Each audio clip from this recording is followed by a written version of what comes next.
महाराष्ट्राचं वेगवान अचूक वेध घेणारं यूट्यूब चॅनेल मानदेश मैदान न्यूज मध्ये आपलं स्वागत आहे।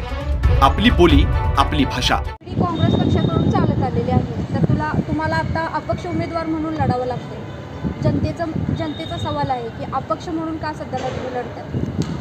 अपक्ष याच्यासाठी मॅडम की एकतर तुम्ही बघितलं की काँग्रेसची जी काही पूर्ण वरपर्यंत जे काही सिस्टीम आहे ॲक्च्युली ती तेवढी आता मजबूत राहिलेली नाही। आणि दुसरी गोष्ट म्हणजे मी येतानाच याच्यामध्ये असं आलो होतो की सर्व पक्षी आपल्याला काही करता येईल का, म्हणजे प्रत्येक पक्षातनं वेगवेगळे चांगले लोक येऊन एकत्र आपल्याला एखादं पॅनल करता येईल।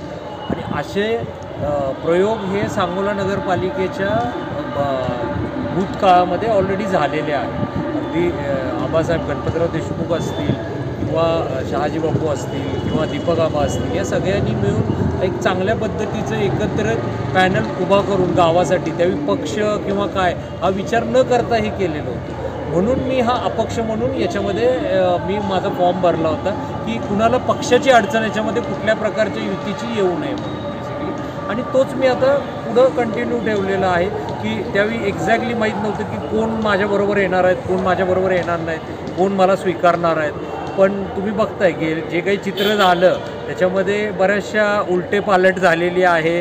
प्रत्येक राजकारण्यानं आपली आपली खेळी खेळलेली आहे आणि त्यामध्ये सांगोल्याच्या नगरपालिकेच्या या निवडणुकीमध्ये एक वेगळंच वारं वाहू लागलेलं आहे ॲक्च्युली। म्हणजे इथं सामान्य लोकांच्या प्रश्नांपेक्षा किंवा त्याच्यापेक्षा राजकीय जी महत्त्वाकांक्षा आहे ती पूर्ण करण्यासाठी काहीतरी चालू आहे असं मला वाटतं।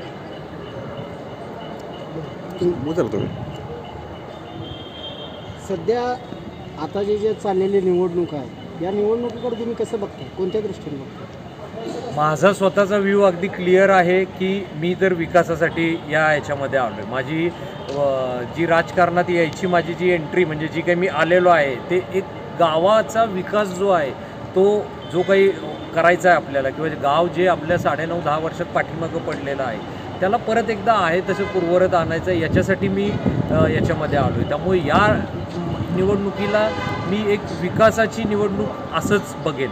आणि मी जसं म्हटलं तसं म्हणजे नगरपालिकेच्या इलेक्शन्स जे असतात या व्यक्तिनिष्ठ असतात, म्हणजे जास्त करून म्हणजे पक्ष किंवा या गोष्टीवर। पण आता जे काही चाललं आहे ते थोडंसं चित्र वेगळं आहे। पण मला असं वाटतं की लोक जे काही आहेत ते 100% एक व्यक्ती बघून त्याचं एक चारित्र्य बघून त्याची एक बॅकग्राऊंड बघून किंवा एक विकास एक गावाला पुढं घेऊन जाण्यासाठी तर मी या निवडणुकीमध्ये आणि काय एक राजकारणाचे ठोकताळे असतात। पण आता शेवटची इलेक्शन्स होऊनसुद्धा 10 वर्ष झालेली आहेत, त्यामुळं लोक सुज्ञ झालेत। आता लोकांकडं प्रत्येक गोष्टीसाठीचे त्यांचे विचार आहेत स्वतःचे। तुम्ही एक पक्ष म्हणून एखाद्या विचारसरणी तुम्ही लादू शकत नाही त्यांच्यावर। एका घरातसुद्धा वेगवेगळ्या विचारसरणीचे लोक असू शकतात।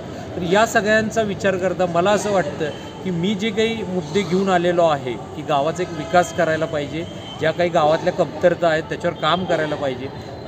पाणी, लाईट हे तर मूलभूत गोष्टी आहेतच, आरोग्य वगैरे, पण ह्या सोडून पण गावाच्या बऱ्याचशा गोष्टी आहेत ज्याच्यामध्ये महिला सबलीकरण असू देत किंवा ज्येष्ठ नागरिकांसाठी एक वेगळे काही प्रोग्राम असू देत किंवा रोजगार संधी असू देत युवकांसाठीची किंवा गावाचं सुशोभीकरण असू देत, असे वेगवेगळे प्रोजेक्ट। कचऱ्याची विल्हेवाट असेल त्याच्यामध्ये, म्हणजे कचऱ्याचं कसं आपण करू शकतो या सगळ्या। त्यानंतर सोलर लाईट्स आहे, त्याच्याबरोबर सर्व्हिलियन्स सिस्टीम आहे। अशा बऱ्याचशा गोष्टी माझ्या डोक्यामध्ये आहेत ज्या आपण रेग्युलर या बेसिक गोष्टी सोडून पुढं आपण करू शकतो असं मला वाटतं। आज तुम्ही होम टू होम प्रचार करताय, काय नागरिकांच्या भावना आहेत?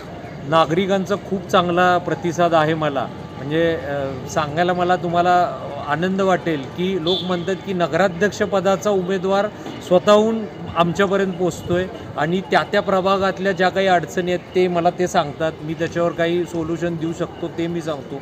मी त्यांना हेही सांगतो की तुम्ही मला निवडून दिलं तर माझ्याकडे काही जादूची कांडी नाही, मी लगेच एका दिवसात काहीतरी करू शकेन, पण मी निश्चित त्याच्यावर काहीतरी विचार करून कुठल्या स्कीमच्या खाली आपल्याला ते पूर्ण करता येईल आणि नागरिकांचं जे एक बेसिक काही त्यांना गोष्टी पाहिजेत त्या मला कशा देता येतील याची मी 100% पूर्तता करेन। म्हणून मला एक संधी द्या, एक विकासाकडे सांगोल्याला घेऊन जायचं आहे म्हणून मला एक संधी द्या, म्हणून मी त्यांच्याकडे मागतो आहे। आणि लोकांचा खूप चांगला प्रतिसाद येतो आहे आणि एक स्वच्छ पारदर्शी कारभार लोकांना वाटतंय की म्हणजे या नुसत्या राजकीय कुरघोड्या एकमेकावर करण्यापेक्षा विकासावर कुणीतरी बोललं पाहिजे असं लोकांना वाटतंय आणि लोक म्हणतात की हे तुम्हीच बोलताय, फक्त बाकीचे लोक तर सगळे एकमेकाचे हेवे दावे काढतायत बेसिकली. म्हणून 100% लोक माझ्या पाठीमागं आहेत आणि मला असं वाटतं की हे जे काही त्यांच्या मनातली भावना आहे ती 2 तारखेला मतपेटीमध्ये 100% आपल्या बटन दाबून ते व्यक्त करतील आणि मला एक संधी देतील चांगली, असं मला वाटतं. काल महिला सक्षमीकरणमध्ये तुम्ही म्हणताय महिला सक्षमीकरण करणार, मग महिलांसाठी तुम्ही काय करणार नेमकं? महिलांसाठी मी हे करणार की आज जर तुम्ही बघितलं मॅडम तर रविवारचं बाजार भरतो, त्याच्यामध्ये खूप महिला येतात ॲक्च्युली. त्यांच्या कुठल्याही जे आपण म्हणतो टॉयलेट्स म्हणजे जे हे आहेत स्वच्छतागृह, त्याची कुठलीही व्यवस्था नाही आहे तिथं, तर ते तुम्ही करू शकता. हिरकणी जसे ज्या प्रोजेक्ट चालू आहेत, हिरकणी कक्ष आहेत बेसिकली, तसे कक्ष तुम्ही काही करू शकता जिथं तुम्हाला महिलांसाठी येतं. महिलांच्याच याच्यामध्ये सर्व्हिलियन्सचा पण सिस्टीम महत्त्वाचा आहे. आज आपल्या गावामध्ये कुठेही महिला फिरताना त्यांना भीती नाही वाटली पाहिजे, त्याच्यासाठी सर्व्हिलियन्स सिस्टीम आहे. ही सर्व्हिलियन्स सिस्टीम आपण सोलार प्लस सर्व्हिलियन्स असं एकत्रित करण्याचं आपण काहीतरी करू शकतो. त्यानंतर महिलांमध्येच माझं असं म्हणणं आहे की जे ज्येष्ठ महिला आहेत त्यांच्यासाठी एक नाना नानी पार्कसारखे प्रोजेक्ट आहेत जिथं त्यांना विरंगुळा देऊ शकतो आपण. अशा आपण काही गोष्टी करू शकतो. काल आमदार शाजीबाबू पाटील म्हणाले की झपके हा भाजपचा मित्रपक्ष आहे, ह्याचं आपलं मत काय? तुम्हाला तर माहिती आहेत ज्या काही घडामोडी घडल्या त्याच्यामध्ये, हे मला वाटतं बापूंचं का म्हणणं आलं मला माहीत नाही आहे. म्हणजे हे पूर्णपणे चुकीचं आहे. कारण मी जसं म्हटलं तसं ज्यावेळी माझी उमेदवारी मी म्हणजे घेऊन आलो किंवा हा विचार घेऊन आलो तेव्हा आम्ही सगळ्यांकडे गेलो होतो. तेव्हा बापूंकडे पण मी गेलो होतो आणि बापूंनाही म्हटलं होतं की आपण मिळून काहीतरी करूया. असं पूर्वी प्रयोग झालेत, हा काय मी पहिल्यांदा तुमच्या मागं लागलेलो नाही आहे असं काहीतरी करूया म्हणून. असे पूर्वी प्रयोग झालेले आहेत. सगळे पक्ष एकत्र येऊन गावाच्या विकासासाठी काहीतरी केलेलं आहे. तर मी भाजपचा का कुणाचा किंवा काय, तुम्ही सगळ्या घडामोडी बघितलेल्या आहेत. तर असं काहीच नाही आहे. मी काही भाजपचा म्हणजे भाजपचाच उमेदवार आहे किंवा असं याचा म्हणजे काही संबंध नाही आहे. मी एक विकासाचं राजकारण घेऊन विकासाची बेरीज घेऊन मी जनतेसमोर आलेला आहे आणि मी अपक्ष आहे. म्हणूनच मी अपक्ष म्हणून लोकांना मतं मागतोय, प्रत्येकाच्या घरी घरी जातोय. मी त्यांना म्हणतोय तुम्ही मला साथ द्या, मला मदत करा, आपण सगळे मिळून गावाला काहीतरी चांगल्या दिशेनं घेऊन जाऊ. जर विजय झाला तर नेमकं कोणत्या पक्षामध्ये आपला प्रवेश असेल? नाही, मी प्रवेशाचं मी आत्ताच काही सांगू शकत नाही. पण मी अगदी माझे जर तुमचे आधीचे पण तुम्ही माझे इंटरव्ह्यूज बघितले तर मी म्हटलं की प्रत्येक प्रभागातल्या अडचणी घेऊन जे लोकप्रतिनिधी आपल्याकडे ऑलरेडी काम करत आहेत, आमदार असतील, खासदार असतील, काही अध्यक्ष म्हणजे वेगवेगळे पक्ष असतील, सगळ्यांकडे आपण जाऊ शकतो. आणि मला असं वाटत नाही की कुठल्याही पक्षातले नेते एवढ्या कोणत्या मनाचे आहेत की बाबा तू वेगळ्या म्हणजे तू अपक्ष म्हणून निवडून आलाय म्हणून आपण गावातली कामं थांबवूया किंवा काय करूया, असं मला तरी वाटत नाही आहे. मला असं वाटतं सगळे लोक गावासाठी माझ्या पाठीशी उभे राहतील आणि जे काही प्रोजेक्ट्स आहेत किंवा ज्या काही आपल्या सरकारी योजना आहेत ते आपण 100% चांगल्या पद्धतीनं इथं गावामध्ये राबवू शकू आणि गावाला कुठेतरी पुढे घेऊन जाऊ. तुम्ही होम टू होम प्रचार करत आहात, तर धुळीचं प्रमाण मोठ्या प्रमाणामध्ये आहे शहरामध्ये, ह्यावर काय सांगता? धुळीचं प्रमाण 100% जास्त प्रमाणामध्ये आहे. कारण एकतर आपली जी भुयारी गटार योजना आहे त्यामुळं बऱ्याच ठिकाणी रस्ते खोदलेले आहेत आणि त्याचा तुम्हालाही माहिती की निधीची कमतरतेमुळं जे कॉन्ट्रॅक्ट जे आहेत ते मध्येच थांबतात काम, मग परत थोडं सुरू होतं मग थांबतं आणि जोपर्यंत या सगळ्या गोष्टी पूर्ण होणार नाहीत कारण त्याची ट्रायल होणार नाही तोपर्यंत. म्हणूनच म्हटलं की मला संधी दिली तर पुढच्या एका क्षणात मी ही धूळ गायब करतो असं होऊ शकत नाही. पण 100% त्या गोष्टीचा फॉलोअप घेऊन त्याच्यात टेक्निकल काही गोष्टी असतील तर त्याच्यावर क्लिअर करून आपले जे रस्ते चांगले झाले तर स्वाभाविक आहे की आपला धुळीचा प्रॉब्लेम कमी होऊ शकतो ॲक्च्युली.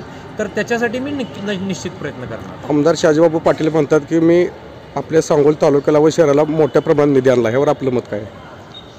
बापूंनी निधी आणला याच्याबद्दल काय माझं पण दुमत नाही आहे. पण ज्या पद्धतीनं निधीतून कामं झाली ती पद्धतीचं तुम्हाला माहिती आहे. म्हणजे काही चुकीच्या पद्धतीनं ती कामं झालेली आहेत. त्याच्यामध्ये लोक म्हणतात की काही टक्केवारीचा विषय आहे किंवा जे काही आहे आणि लोकांच्या म्हणजे त्याच्यामुळं काय होतं की जे काम क्वालिटीचं व्हायला पाहिजे किंवा ज्याच्यामध्ये ती पाहिजे ती मिळत नाही आहे. म्हणजे आज नगरपालिकेच्या अंडर झालेले जर तुम्ही मागच्या 5 वर्षातले किंवा मागच्या टर्ममधले रस्ते बघितले तर टेक्निकलीसुद्धा गटारीवर आणि रस्ते खाली वगैरे असे बरेचसे प्रॉब्लेम आहेत जे व्हायला नको पाहिजे होते. जर तुम्ही स्वच्छ आणि पारदर्शी कारभार करून चांगले लोक याच्यामध्ये आणलेत तर काम पण क्वालिटीची होईल आणि त्या पद्धतीनं आपल्या गावाचा विकासही होईल, या मताचं मी आहे. निधी आलेला मान्य आहे? निधी आलेला मान्य आहे म्हणण्यापेक्षा ते ज्यावेळी आमदार झाले त्यावेळी वर शिवसेनेचं सरकार होतं, त्यामुळे त्यांनी त्यांच्या पद्धतीनं काही निधी आणलेला आहे. मी काही त्याच्यात नकार देत नाही आहे, पण ज्या पद्धतीनं लोकांच्या गरजा, ज्या बेसिक गरजा आहेत त्या करायसाठी त्या निधीचा वापर व्हायला पाहिजे होता, त्या पद्धतीनं झाला आहे असं मला तरी वाटत नाही. हे सगळे लोक सुज्ञ आहेत, लोकांनी सगळ्या गोष्टी बघितलेल्या आहेत. जे लोक त्या सिस्टीममधून गेलेले आहेत ते लोक स्वतः तशी प्रतिक्रिया देतात. मी काही त्या सिस्टीममधनं गेलेलो नाही आहे, कारण मी कुठला प्रकारचा कॉन्ट्रॅक्टर किंवा ठेकेदार नाही आहे. पण जे लोक त्या सिस्टीममधनं गेलेले आहेत ते लोक उघड प्रतिक्रिया देतात. आज लोक सुज्ञ आहेत, लोकांनी बघितलेलं आहे, त्यामुळे कामाची क्वालिटी आणि ह्याच्यामध्ये फरक पडतो आहे आणि हे सगळे लोक बघत आहेत. त्यामुळे मी काही वेगळं सांगायची गरज नाही आहे ॲक्च्युली, असं मला वाटतं. आपल्या चॅनेलवर नवनवीन बातम्या पाहण्यासाठी लाईक, शेअर आणि सबस्क्राईब करायला विसरू नका.